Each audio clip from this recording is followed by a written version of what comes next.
Well, when I got out of the military and did not have a job, then in about a week, a representative from UNIVAC came around, and UNIVAC was just getting started. This was 1960, and computers were very, very few available.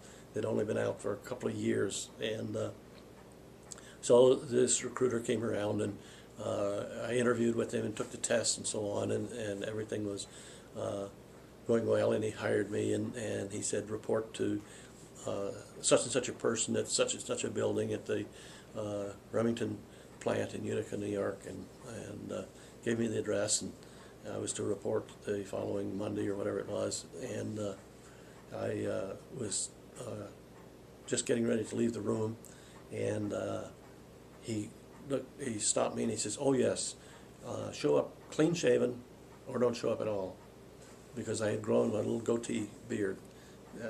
As soon as I got out of the military, I stopped shaving and I cut it down to a nice little goatee. And I said, "Oh," and he says, "No discussion." And I said, "Okay, tomorrow my buddy Al Poots is coming in for an interview, and he has grown a goatee also."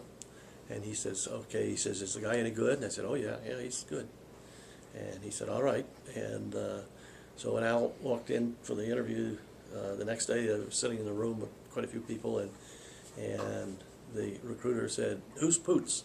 And he looked around and he picked out Al because of the goatee, and he says, "You're hired, and you don't have to interview." So that's how Al got his job. And so he went to work for UNIVAC also, and we went back for training, and my class started about a month before his did, but he came along in about a month and started in his training. And then he wound up moving to the same city that we moved to, Boston area, and so we worked together there in Boston for quite a few more years.